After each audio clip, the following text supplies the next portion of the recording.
Welcome. If you are in the masterclass number 1, Embracing Brilliant Failures, then you have arrived at the right place. If not, that is actually considered a failure, and the city's Embracing Risks is in the other room. So this is Embracing Brilliant Failures. So once again, my name is Shirley. I'm Swan Senior Advisor.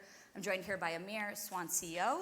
And we're actually delivering this in partnership with the Institute for Brilliant Failures. That's an actual real place. It's not imaginary. It exists in the Netherlands. So this masterclass is really in partnership with Dr. Paul Iske, who has a very interesting title. It's a new kind of CFO. For those that joined us virtually, I think a couple of years ago, he delivered one of the most insightful virtual keynotes on really embracing brilliant failures, which is how we came up with this masterclass today for all of you.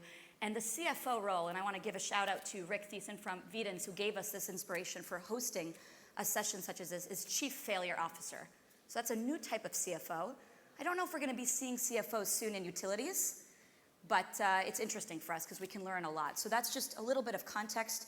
We will soon have a virtual keynote. Unfortunately, Dr. Iske could not make it today. Yes, we know it is a failure that he's not here in person, but at least he'll deliver a little bit of a message, an inspirational message about embracing brilliant failures virtually, so we'll have that soon. But again, today we do want to talk about failures, so just a couple of contexts. Even when people have great ideas and they have great initial results, it might be a pivot, it might be a pilot, it might just be a nice experiment. Usually the problem comes a little bit towards the end, what we call the last mile, the implementation period. Failure, though, is a moment in life. It could be in your project, it could be in your business, just when things do not develop according to what you set them out to be. And we're going to hear stories about that by 3 brave utility folks from across our membership. So again, thank you, and Amir will introduce them shortly. And the focus of today is really brilliant failures, and it's a little bit different than just a typical failure. It's when fantastic people with fantastic projects do their best and it doesn't work, but they learn.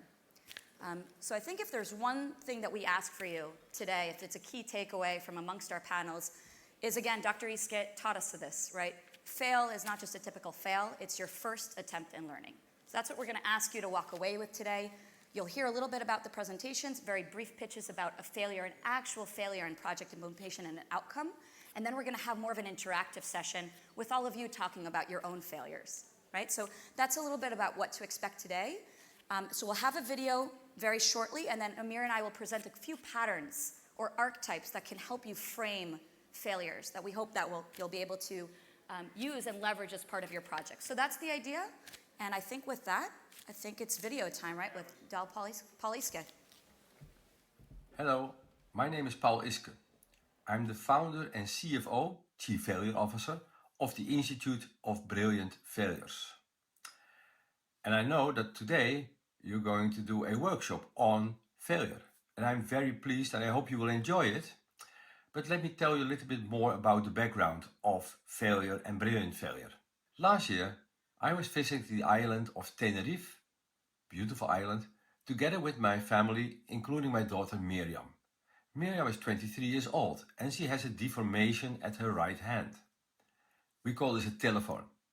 And with this telephone, she's constantly making pictures and put them on social media like Facebook, Snapchat, and TikTok and Insta. Please don't say Instagram because then you disclose how old you are.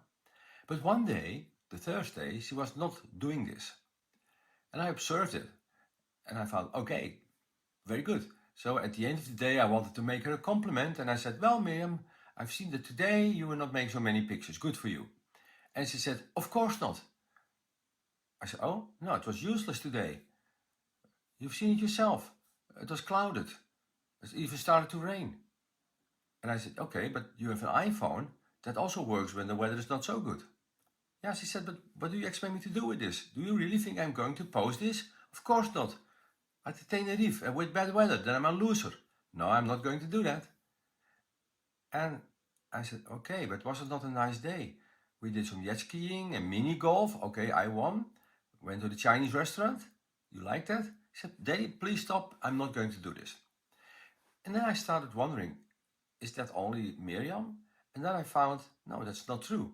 It happens everywhere. If you go to websites or social media with pictures that have been taken outdoor, you will see structurally 40% less clouds than the weather apps predicted. And I've seen it everywhere. people not talking about the whole thing. Like a CV, where you only see the accomplishments, the achievements, the successes, and we leave out all other things. And why do we do that? Because it has also some consequences. First of all, we are compressing our lives, it looks much shorter, but we also lose everything in between. The valuable experiences, the knowledge that we've gained. It's the total of us, the total of our organization. Why is that not good enough? And I think that's fundamentally wrong. And that's why I've set up the Institute of Brilliant Failures.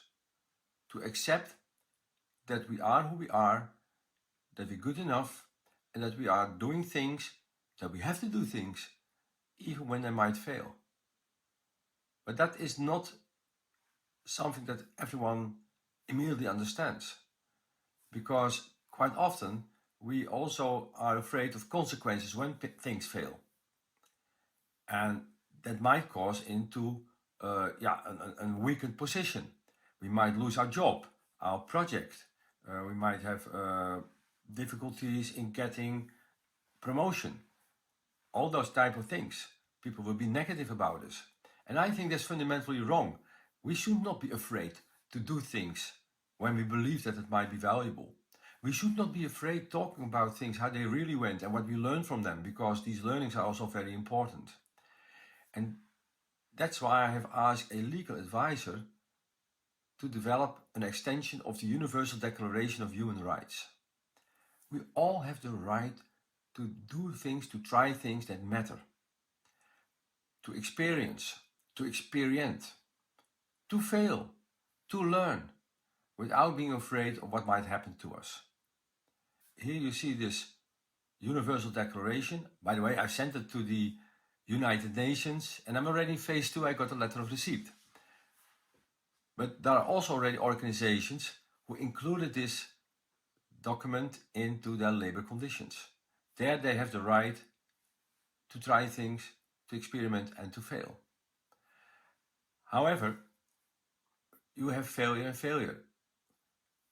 And I talk about brilliant failures. So what is brilliant failures? What's the difference?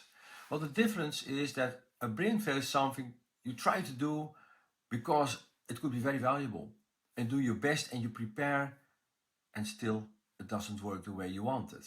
But you can learn from it. That is a brilliant failure. But very often people tell me, yeah, Paul, sounds very good, but how does it work in the practice? I have a failure here. Is it a brilliant failure or not? I hand out prizes for the most brilliant failure in healthcare, in education, development aid, AI. And I'm not the jury. I'm not the expert, but the jury members, they ask me, Paul, what are the criteria? How do we see what failure is more brilliant than the other one? And to answer this question, I have developed a formula. And the formula is called the viral formula. And this is coincidence, I was before COVID, but this is about things that have to be spread with a reproduction factor R larger than 1, which is the energy, the great ideas, the motivation, the lessons learned. And what are these 5 letters referring to? Well, the V stands for the value, the vision. What is it what you wanted to do? Was it useful? The I is for inspiration. Did you put energy in it? If you fail because you did not do your best, it's not brilliant. The R stands for risk management. And that's a very important one. Of course, you should not take too much risk, certainly not in your sector. Water is extremely important. It's about safe water, it's about availability of water. Please don't take too much risk. But also, you should not take too little risk, because if you take no risk at all, you will lose opportunities. And that's not good either. The A stands for approach. Did you prepare? Did you work together? Did you make use of available knowledge? And the L stands for learning. Did you learn something? And are you going to apply those lessons? Are you going to share those lessons with others? And if you score high on all 5 of these, then you have a brilliant failure. And what's then the problem? Well, no problem. It's a brilliant failure. It's a step forward. It's not a step backward. But yeah, like I said, it's not always that obvious that people accept this, but it is extremely important, especially about this learning. We should be more specific. Because like I said, you can learn from failure, but how do you do that? people often say, yeah, well, from failure you can learn, but how? And for this, I've done something called pattern recognition. And I tell you what the link is between learning and pattern recognition. Think about intelligence. Think about AI, artificial intelligence, additional intelligence. What are these machines doing? Well, actually, they do recognize patterns in a lot of data, in numbers, in pictures. And when the patterns are recognized and compared to what happened in the past, they come up with an advice to an action. That's intelligence. Actually, we also have human intelligence. As an example, when I come home in the evening, I see my wife, but I see a human being. I recognize the pattern. And when I look closer, I know, oh yeah, it's my wife Hannah.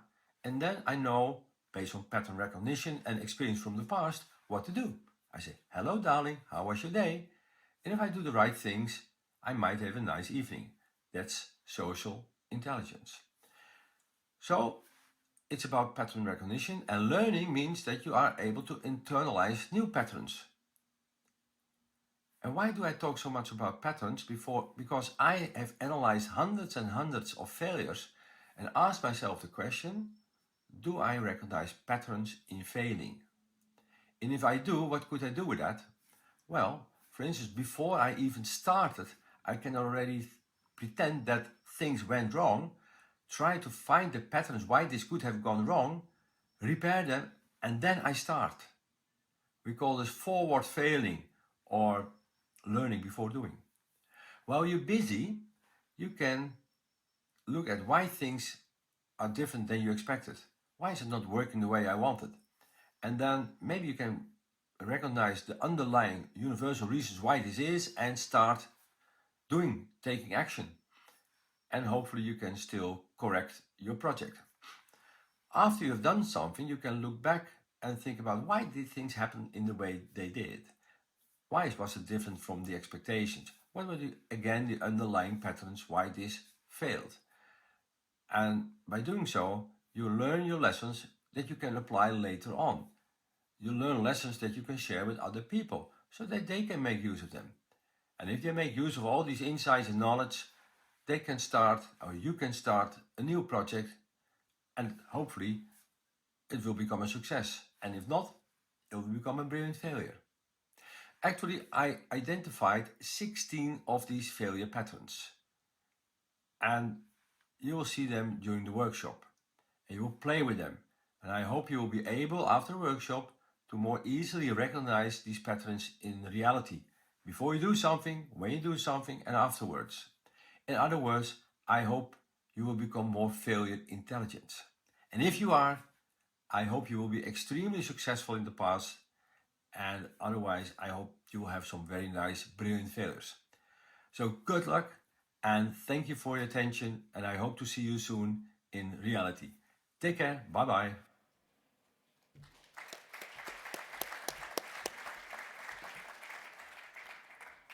So Dr. Iske did mention the 16 different archetypes or patterns. You should have handouts. I will ask, and Amir and I will present these very briefly.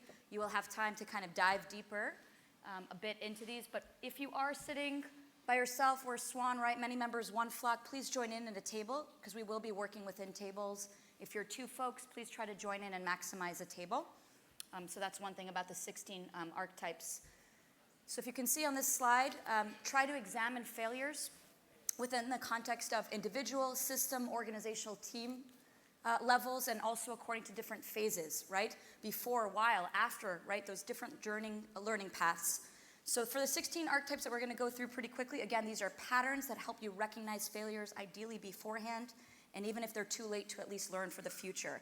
So we'll start with an elephant. A whole is more than the sum of its parts. If you close your eyes, you imagine an elephant, every single member of your team is touching a different part, you might not know that's an actual elephant, right? Until you actually combine those insights together. That's the idea.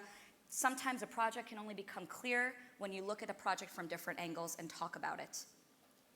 Next up is a black swan, an unexpected event that you can't prepare for, like COVID or a financial crisis. Number 3, the wrong wallet. Sometimes positive things or positive impacts could happen in one group, but someone actually has to pay for it, right? So Group A experiences the benefits, someone again has to pay for it, and that could be a disadvantage for a different group.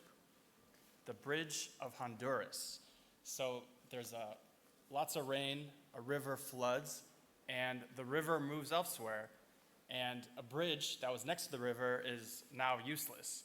So that's when you're trying to solve a problem, but it introduces a new problem. Yeah, that's a good one. Empty seat at the table. Not all vital stakeholders are updated, embracing the project. That could lead to not having buy-in within your project. The skin of the bear is when you celebrate too early. Let's say you had a successful pilot, a test, but that doesn't mean you're going to be successful by the end of the day. The light bulb. Thomas Edison tried many, many, many times before he actually developed the light bulb. But he didn't say, I failed 100 times. I tried just 100 different steps. A general without an army is someone who has great ideas, but they just don't have the time, the money, or the resources they need for the project. And that's why it's a failure. 9, the canyon. Canyon, think of a river. Folks with ingrained patterns, it's very difficult for them to change. The high levels of uncertainty make them uncomfortable. You see a picture of Einstein on your sheet? So Einstein said, make things as simple as possible, but not simpler. So in the water industry, we're dealing with complex systems, and you have to do justice to reality. Like in the UK, if you think that leaving Europe is going to solve all your problems, not true. And I tried to say we shouldn't get political, but I knew it wasn't going to happen. The other brain hemisphere. Not all decisions, as much as we like to claim, maybe even in our personal relationships, are based on rational grounds, right? Sometimes they're based on feelings and emotions, that other part of the brain. If you see a banana peel, it could look small, irrelevant, but later on it could be a showstopper. So that's another failure. The junk. We all have all that stuff in our apartment, our house that we never use, but we just don't throw out. We don't throw it out, right? The art of quitting at the right time is very, very difficult. Not too early, not too late. You want to see the results. You're not sure it's going to work. When do you pull it? Who knows the story of the Post-it note? Raise your hand. So the Post-it note was created by accident. It was serendipitous. So sometimes something that can be a failure is actually not, because you can use it for something else. The winner takes it all. Innovation, we all likely agree, can benefit from diversity, even competition, but sometimes there's still only room for one player. I mean, monopolies do still exist for a reason. And lastly, we have the dive of Acapulco. So this dive, you're looking over a cliff. It's not very deep, but if you time it right with the wave, you'll make sure you don't have a terrible headache.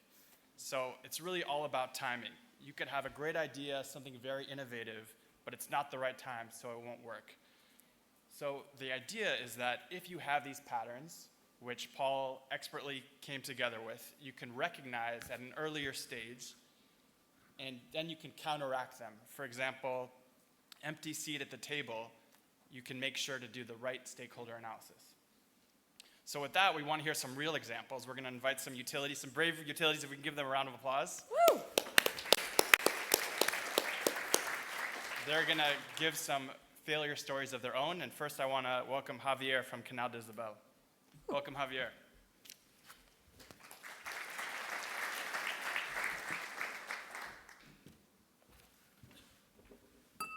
Thank you. Yesterday I came across Shirley, and she told me that the most brilliant failure we could have was not showing up here today. So, sorry, Shirley, here I am. Okay, good afternoon. I'm Javier Fernandez. I work for Canal de Isabel Segunda, the public utility that provides water services throughout the whole water cycle for some 6.7 million people in the region of Madrid. We do have a control center from where we monitor all our assets and we carry out incident management. Some 100 people work there. 73 of them, split into 4 groups, work 24/7. And putting together a shifts calendar is a nightmare. It takes one person working full-time for 2 months and lots of heated debate. So we were thinking about having a computer-generated calendar. There are tools in the market, very good tools, but they are terribly expensive. Let's say the equivalent of 2 full-time equivalent, which is, let's say, is far from being cost-effective. But you also have a couple of geeks with many years' experience using operational research tool that were willing to give it a go. And so we did. And here comes the spoiler. We failed. Just in a few weeks, we had a successful calendar for Group 1. With a few more tweaks, we had the calendar for Group 2. So, well, the bear was in sight, and we promptly put its skin on Wallapop. But when we came to Group 3 and 4, they kept reporting flaws and subsequently adding more and more requirements. And after a few cycles, we eventually gave up. So we failed, but we learned a few lessons. First of all, a proof of concept is not a full-scale project. Maybe you are successful with a subset, but that doesn't mean that you are going to be able to scale up when faced with the real thing. Hopefully, nobody was willing to buy a bear skin, so we were very much relieved. Secondly, and very much related to the previous one, when we face a problem, we tend to start with the simpler cases. We say, okay, if we fail with the simple, and we will waste the minimum amount of resources. But you may think the other way, because what you want to target is the complex case, not the simple one. I mean, easy problems have easy solutions. So maybe if you start with the thing that really worries you, with the more complex, if you fail, you will probably be wasting the minimum amount of resources. And if you success, well, congratulations on that. And last but not least, it's the human factor. Why did we succeed with Group 1 and we didn't with Group 3, even though they were, technically speaking, identical? So here's a clue. Group 1 is made up of young people running on temporary contracts and with less than 2 years of service in the company on average. Whereas Group 3 and 4, which is the first, is made up of people in their 40s and 50s, running on permanent contracts, and that have been working in the control center over the last 20 years. So make your own conclusions. Finally, there's another lesson, but this one, I'm afraid we haven't learned. As the Spanish saying goes, human beings and donkeys are the only animals that bump twice into the same rock. And yes, we are going to try again. We're very good at failing, indeed. That's why I'm here today, aren't I? So, well, there's the junk, yet we haven't learned when to stop. Thank you.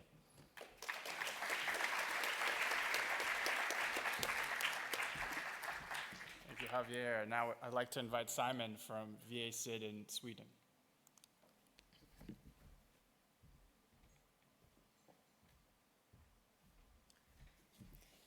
Thank you. So yeah, VA-Syd is the third biggest utility in Sweden, and when we started the digitization unit for about 4 years ago, we had no focus on leak detection at all. So we wanted to start different proof of concept on this subject. One of those were an AI solution that could detect and roughly tell us where we had leaks. But we also wanted to create a competition out of this. So we asked some of our most experienced staff, can you tell us where we have leaks right now so we can go out and search there? But also, we wanted to see what happens if we run our GIS data through a random generator that randomly pick out pipes and we go out search for leaks there. So what was the result? VSyd staff was without any doubt the best one. They definitely knew the system. And actually, we couldn't prove that the AI model was better than the random generator. And we believe that the reason for this is that we had leaks everywhere. So we don't need any advanced AI system to detect leaks. We just need to be out there in the field searching for leaks. So yeah, the timing of this project was totally wrong, so we failed, definitely. But still, we got some great outcome out of this, because now leak detection was a big topic in the organization, mainly due to the competition. And you can imagine how our colleagues were standing really tall when they could go around and say that, hey, we beat the AI, we are better. So, and actually, based on this proof of concept, our board decided to recruit staff working permanently finding leaks. We didn't have that before. Now, a few years have passed. We probably have the lowest non-revenue water in Sweden. We have found all of our easy leaks that we can find out in the field. Nowadays, we are much more mature and ready to go and test and implement different advanced systems, for example, with AI for finding our leaks. Now the timing is much more right. So yeah, that's it.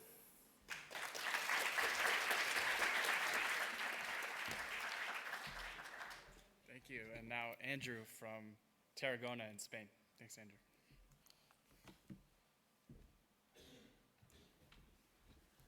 Thank you. I come from the Tarragona water utility there in Spain, and really it was interesting when they offered us to talk about our brilliant failures, and I really like this one because it shows that at the end you can move forward.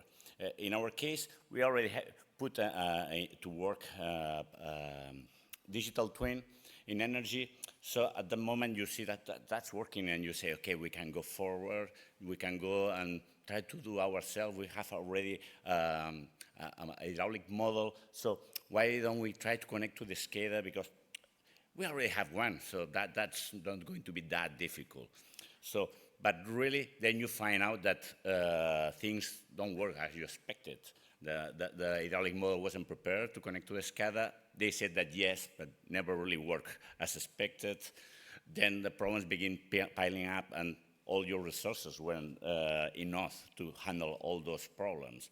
And your data wasn't correct, and then the quality of your data wasn't up to what you were needing. No? So you see that at the end, when you begin analyzing what happened there were a lot of failure patterns. So so really that make us change the way that we were doing things. It's clear that our vision of where we wanted to go, it's still correct. That landed me as Swan Digital Twin co-chair, in fact, because I wanted to learn. It was clear that we didn't have enough information of how to do it correctly. And of course, at the end, we really have been building a huge project that hopefully will begin to work this year to put all the resources, because really one of the main problems we've found is that with so many problems, you have to be prepared to, if you have problems, you have to need the resources to really solve them. If not, you will fail for sure. And not only that, we analyzed better our problem because we thought it was simpler than it was in fact. But what's good is that at the end, when all the problems were piling up, we decided to just stop, rethink, and do the things in another way. And I think that next time, probably, it's not going to be a failure, but it will be a win. Thank you.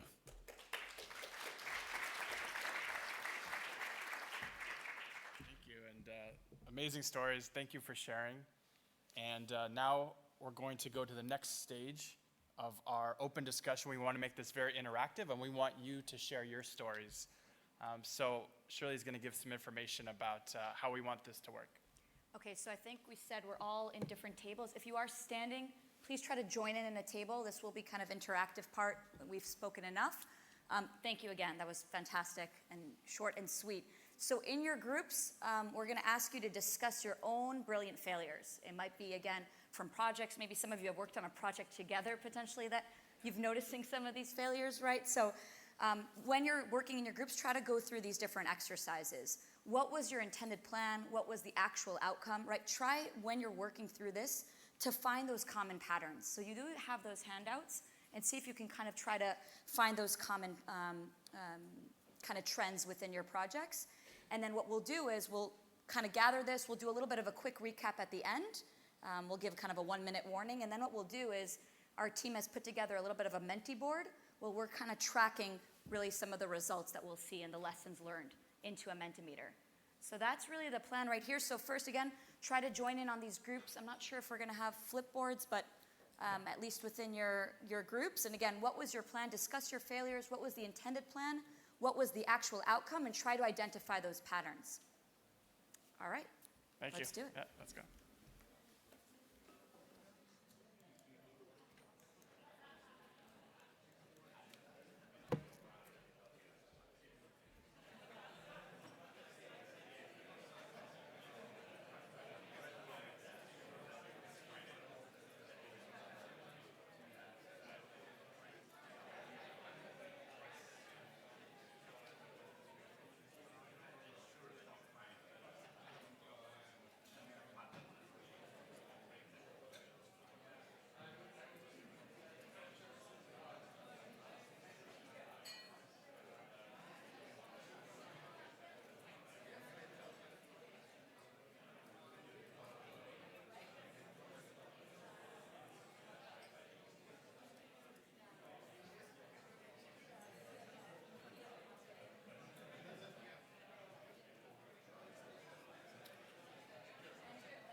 All right, we do not have that much time, so as you're wrapping up some of the learnings, we want to hear. Oh, okay, you guys are beating me to it. Scan this QR code or go to menti.com and use the code 61265496. And we're really asking for just a few words of some of the most interesting insights that you found during the discussion. So I'm starting to see secure your vision, feasibility. That was the joke. That was the failure. You didn't finish the word feasibility. Not too early, not too late. Sponsor changes. Navigation. Everybody's facing this. Keep them going.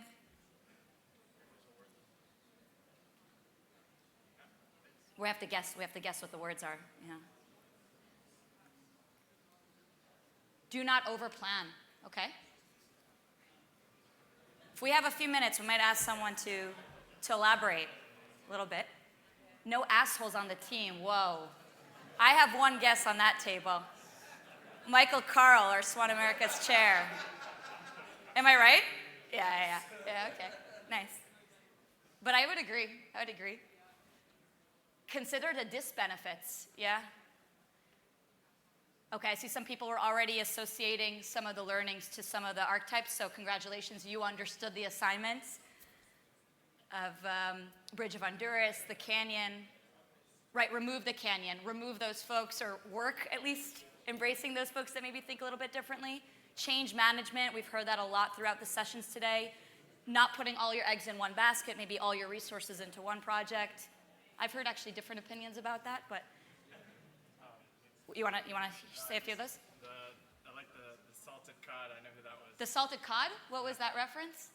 Where was that? Yeah, Oh, hey, Andrew. Andrew.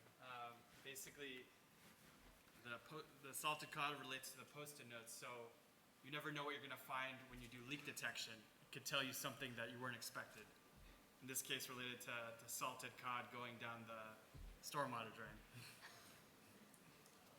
Need a value proposition. Lab doesn't equal field. Rats eat IoT devices. Okay. Okay. When a user says no, knowing when to stop. I think we've heard that a lot. Black swan appears a lot. Makes sense at the Swan Conference.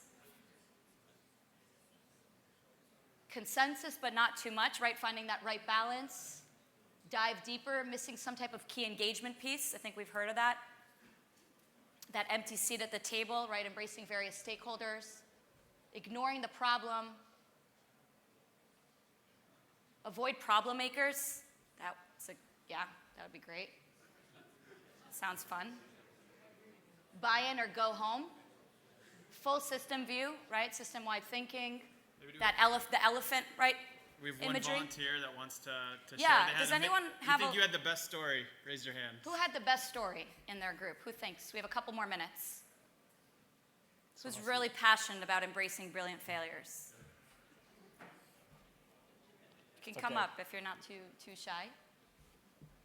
Trying to think if there's any things we missed here. The pilot's control environment. Anyone else? Not mowing the problem. That's a good one. Yeah, data shows the failures. Alignment, not fearing, right? Not fearing failures. I think we might have said all of them. Okay. I think that's it. No one else wants to share? Then I think we might wrap it up. You want to Yeah. So conclude if a you little could bit? go back to the slides. Thanks for everyone for sharing, and I think just let's give a round of applause for everyone. It's not easy, I know. The last, That's good. there is. So what we did today is not in a vacuum. We want to introduce this brilliant failure and maybe even give an award at the next Swan Conference, but really to talk about it, not just at the conference, but at workshops, in your conversations. We are going to share these patterns in Who Below in the app, and we're going to share longer descriptions about each one. So if you forget, you can take it home, and we want you to use these patterns because if you can recognize them beforehand, you can counteract them.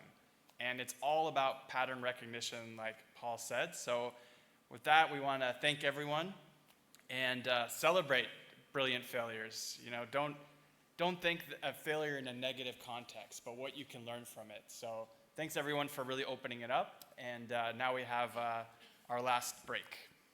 Thanks. Thank you, everyone. Was Nadia?